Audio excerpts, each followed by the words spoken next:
ኢትዮጵያዊነት ያደገ አፍሪካዊነት ነው።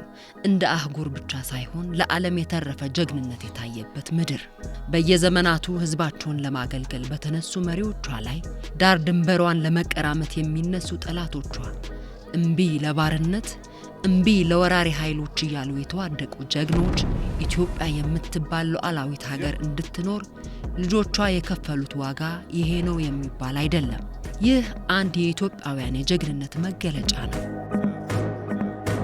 ብዙዎቻችን ጀግንነትን የምንተረጉምበት መንገድና እሳቤ እልፍ ቢሆንም መሃል ሆኖ የሚያስማማንን ሐሳብ ይዘን እንድንዘልቅ የሀገርና የትውልድ ጀግና ተብለው የተሰየሙት እንዴት ያሉ ናቸው ብዬ ልጠይቃችሁ። ፊሎሶፊካል ነው እንትኑ እንደው ከአንድ ጨዋታ ልጀምርና አጼ ቴዎድሮስ ብዙ ጊዜ የአጼ ቴዎድሮስን ታሪክ ሳነብ በጨዋታ መሃል ጀግና ማን ነው አሉ። ባለሟሎቻቸውን ሰብስበው በጨዋታ መሃል ጀግና ማን ነው ሲሏቸው በአብዛኛው የመጀመሪያዎቹ ሰዎች የሚናገሩት ተነስተው በብዙ አውደ ግንባር የዘመተው ድል ያገኘው ከሽፍትነት ተነስቶ ንጉሠ ነገሥትነት ላይ የደረሰው ካሳ የሚባለው ቴዎድሮስ ነው ይሏቸዋል። አላገኘውም ብቻ ቴዎድሮስን በልዩ ልዩ መልክ እየገለጹ ጀግና እሱ ነው ይሏቸዋል። አልተመለሰም። ከዛ እንዴ ማን ሊሆን ይችላል እያሉ ሌሎች ጀግኖችን የኢትዮጵያን ጀግኖች እያነሱ ጀግና ከሌ ነው እያሉ ይነግሯቸዋል። አልተመለሰም። በቃ ካሳ አንተ መልስልን። ምንድነው መልሱ? ማን ነው ጀግና አሏቸው አጼ ቴዎድሮስን። እና ቴዎድሮስም ጀግና ጊዜ ነው አሏቸው። እውነት ነው፣ የጊዜ እንጂ የሰው ጀግና የለም። ግን ደግሞ በጊዜ ውስጥ የጀገኑ ስለ ሀገርና ስለ ትውልድ የታመኑ መሪዎች ስለመኖራቸው አያጠያይቅም። ብዙ ነገር ስላልገባን አንዳንድ ነገሮች ልክ አይደሉም ማለት አይደለም። ሰው ሁሉ በደረሰበት መረዳት መኖር ግን የተጠበቀ ነው። ላልገቡን ነገሮች ግን አዋኪ ምላሽ መስጠት ያጎድላል። ጀግንነት እንግዲህ በኢትዮጵያ አውድ ውስጥ ከልጅነታችን ጀምሮ እየሰማን ያደግነው የጀግንነት ታሪክ አለ። በጦር ሜዳ ግንባር ላይ ተዋግተው ያሸነፉ ወይም ደግሞ የተሰዉ ሊሆኑ ይችላሉ። የጀግንነትን ውሎ እና ትርጓሜ የወሰዱት እነዚህ ለሀገር ለሕዝብ የሚዋደቁ ኢትዮጵያውያን ናቸው። ጀግና ወይም ጀግንነት የሚል ቃል ሲነሳ ሁልጊዜም ቢሆን ቀድመው የሚመጡልን የኪነ ጥበብ ስራዎች አሉ። ግደለው፣ ፍለጠው፣ ቁረጠው፣ ተኩስ፣ ሌላም ሌላም። እነዚህ በቃላትና በምስል ተከትበው ያየንና የሰማናቸው ጀግኖች በዕለት ተዕለት ህይወታችን እንዴት ያለ ተጽዕኖ አሳድረዋል? ጀግንነት በአውዲ ይለያል ወይ ስለምጠይቃለሁ። ለምሳሌ ኢትዮጵያ ውስጥ ከጦርነት ጋር ተያይዞ 3 የኪነ ጥበብ ዘውጎች አሉ። ከዚህ ከዝማሬ ጋር ከዘፈን ጋር የተያያዙ ሽለላ አለ፣ ቀረርቶ አለ፣ ፉከራ አለ። እነዚህ የራሳቸው ባህሪ ያላቸው ግን እነዚህ የሚመጡት 3ቱም ወቅት አላቸው። ወቅታቸው የነሱ ወቅት ሀገር ጦርነት ውስጥ ስትገባ፣ ፈተና ውስጥ ስትገባ፣ ትውልድ ወደ ጦርነት መሳሪያ ይዞ ያንን የመጣበትን አደጋ ለመከላከል ሲሟገት ሲፋለም እነዚህ 3ቱ ነገሮች በተለያየ መስክ እየመጡ ጀግናን ያበረታታሉ፣ ጦረኛን ያበረታታሉ።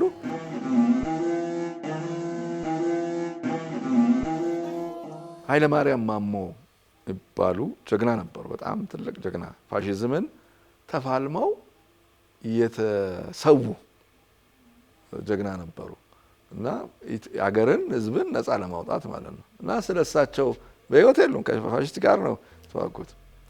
ኃይለ ማርያም ማሞ የጦሩ ገበሬ ፈረሱን እንደሰው መስታጠቀው ሱሪ ይላሉ እና አውዱን ፈረሱን እንደ ሰው አስታጠበ የጀግንነትን እንትን መሸለምን ምናምን ያሳያል። መተኮሱንማ ማንም ይተኩሳል፣ ኃይለ ማርያም ማሞ እንጥል ይበጥሳል። አሁን እንደወረደ ዝም ብለን ስናየው ግጥሙ ስለ መተኮስ፣ ስለ መግደል፣ ስለ እንጥል መበጠስ፣ እንጥልን እንግዲህ ተኩሶ መበጠስ፣ ይሄ ከአውዱ ውጪ ብዙ ማይጥሙ ነገሮችን ሊመጡ ይችላል። አውዱ ግን ከፋሺዝም ጋር ሲዋጋ ኃይለ ማርያም ማሞ የመጣለ ትልቅ አርበኛ ነው። ኪነ ጥበብ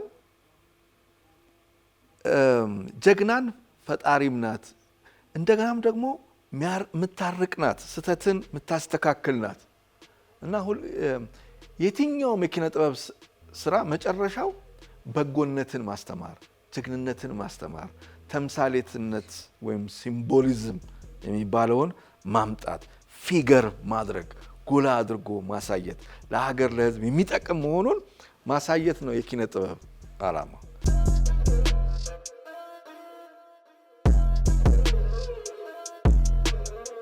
ደጃዝማች ባልቻ አባነፍሶ የአድዋ ወጣት ጀግና የነበሩ ናቸው። ብርሃኑ ዘሪሁን ይሄንን የእሳቸውን ታሪክ ለምንድን ነው የጻፈው? ሲጀመር ባልቻ እንዴት መረጠ? ባልቻ የአድዋ ዘማች ናቸው። ከ40 ዓመት በኋላ እንደገና ፋሺስት ኢትዮጵያን መልሳ ስትወር ጣሊያን ነበሩ። እሳቸው አድዋ ላይ አሸንፈውታል። ከ40 ዓመት በኋላ 80 ውስጥ ገብተዋል እድሜ። እንደገና ሲሸፍቱ ይታያል።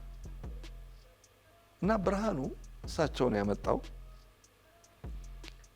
ትርጉሙ ብዙ ነው። ለምሳሌ አንደኛው እድሜ ለኢትዮጵያዊነት እንደማይገድብ፣ በየትኛውም የእድሜ ክልል ሰዎች ለኢትዮጵያ ብለው እንደሚሰየፉ ያሳየበት።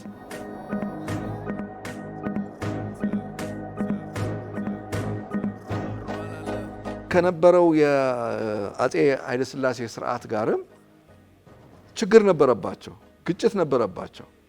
ግን አገር በፋሺስት ስትወረር ያ ግጭት የውስጣችን የእርስ በርስ ግጭታችን ነው። እሱን እዛው ቁጭ አድርገን አገር ትቀድማለች ብለው ለሀገር እንደገና የቆሙ ያንን ግጭት የውስጣዊ ችግርን ትተው ለሀገር የቆሙ መሆናቸው። ሶስተኛው መንፈሳዊነት ስፒሪቹዋሊዝም ውስጣቸው አለ። መንፈሳዊነት የባልቻ መንፈስ ምን አይነት መንፈሳዊነት ነው? ለምሳሌ ባልቻ በሕይወት ስለሌሉ አለቆቻቸው ነገስታቶቻቸው ያስባሉ። ስለ አጤ ምኒልክ፣ ስለ እቴጌ ጣይቱ የሉም በዚህኛው ጦርነት እና እጅ ስጡ እርስዎ አርጅተዋል ሲባሉ መሞት አይቀርም፣ ወደ ስሞት ነፍሴ ሰማይ ቤት ስትሄድ ምኒልክን ሳገኘው ጣይቱን ሳገኛት ኢትዮጵያ እንዴት ናት ምንድናት ብትለኝ ምን እላቸዋለሁ? ፋሺስት ገዝቷታል፣ ይዟታል፣ እኛ ነፃ ያወጣናትን ይለኛል። ይሄ ስፒሪቹዋሊዝም ከመንፈስ ጋር ከኢትዮጵያዊነት መንፈስ ጋር የሚያወሩበት ነው። ስለዚህ ይሄ ደራሲ ይሄ በጣም የሚገርም ደራሲ በብዙ ዘውጎች ፍልስፍናዎች ውስጥ አምጥቶ ኢትዮጵያዊነትን ያስተምርባቸዋል። የጀግንነት ልኩ እንዲህ ነው።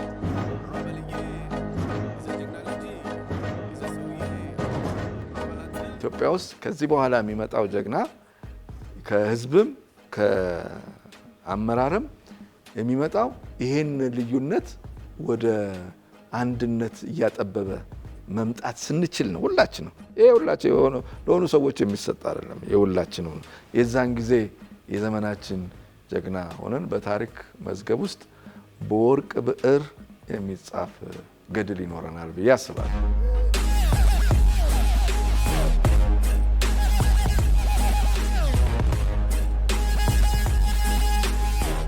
ጀግና ማን ነው ብለን ጠየቅን። የተወሰነ ሐሳብም አንሸራሸርን። ለእኔ ጀግና ከመሳሪያ ባሻገር ያለችውን ኢትዮጵያ ማየትን ናፍቆ ራሱን ከህዝቡና ሀገሩን በታች አስገዝቶ ለትውልድ የሚበጅ ነገርን ለማስቀመጥ የሚተጋ ነው ላለሁ። እናንተስ?